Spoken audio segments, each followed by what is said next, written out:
आप देख रहे हैं वासुदेव ब्रेकिंग न्यूज़। नाजरीन, हमने आपको अपनी आखिरी वीडियो में ये अपडेट दी थी कि वज़ीर आला खैबर पख्तूनख्वा सुहेल आफरीदी साहब उमर अयूब साहब के हलके में गए हवेलिया में। वहाँ पर उनकी वो वाइफ की कैंपेन भी की उन्होंने, जलसे से ख़िताब भी किया।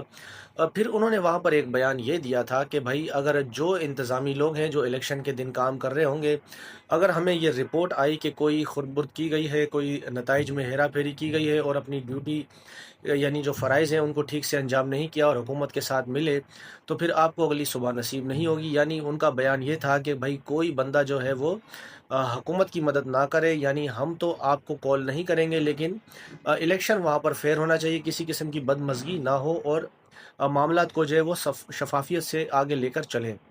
यानी 23 नवंबर को वहाँ पर इलेक्शन है। फिर साथ में हमने आपको बताया था कि इलेक्शन कमीशन ऑफ पाकिस्तान ने इस बयान का जो है वो नोटिस लिया और फिर आज इजलास हुआ। इजलास के बाद ये अल्लामिया जारी किया गया इलेक्शन कमीशन ऑफ पाकिस्तान की जानिब से कि एक मुंतखब वज़ीर आला है, एक ज़िम्मेदार पोजीशन पे, उन्होंने धमकी आमेज़ जो है वो बयान दिया है। इससे जो है वो चीज़ें मुतासिर होती हैं। फिर उन्होंने किया ये है कि सुहेल आफरीदी साहब जो वज़ीर आला हैं और उमर अयूब साहब की अहलिया जो उम्मीदवार हैं उस अपने हलके से, अ, तो उनको कल के रोज़ जो है वो मदऊ कर लिया गया है इलेक्शन कमीशन ऑफ पाकिस्तान में इलेक्शन एक्ट 2017 के तहत, कि भाई आप आए, आप जवाब तलबी दें कि आपने इतना गैर ज़िम्मेदारी बयान क्यों दिया।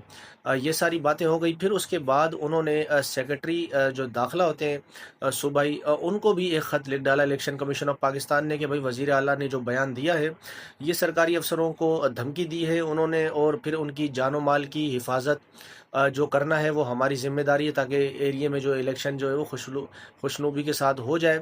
और फिर उसके बाद अवाम में रहकर उन्होंने तड़ी लगाई है, तो फिर उनकी सिक्योरिटी जो है वो हमारी ज़िम्मेदारी है, और कहा है कि वज़ारत दाखिला को कि आप वफाकी एजेंसियाँ या पुलिस जो है उस एरिया में भेजें, और फिर इस चीज़ को आप यकीनी बनाएं कि जब इलेक्शन का दिन हो तो वहाँ पर स्मूथली सारे मामलात हो जाए, किसी भी किस्म की कोई इंटरफेरेंस ना हो। तो नाजरीन, इलेक्शन कमीशन ऑफ पाकिस्तान ने फिर आगे से सुहेल आफरीदी साहब को मज़ीद ये भी कहा है कि अगर आप बाज नहीं आएंगे और इसी तरह मामला चलता रहा तो फिर हम आपके ऊपर और मज़ीद भी कार्रवाई कर सकते हैं। लेकिन कल के रोज़ सुहेल आफरीदी साहब को इलेक्शन कमीशन ऑफ पाकिस्तान ने अपने ऑफिस तलब कर लिया है। देखते हैं अब सुहेल आफरीदी साहब जब जाएंगे, अगर जाते भी या नहीं ये एक अलहदा बहस है। फिर उसके बाद क्या सूरत हाल होती है, ये हम आपको अपनी वीडियो में इसी तरह से अपडेट कर देंगे। नाजरीन, ये वीडियो अगर आपको पसंद आए तो प्लीज़ वीडियो को लाइक और चैनल को सब्सक्राइब करें, ताकि हमारे चैनल की जो भी अपडेट हो वो आपको मिलती रहे।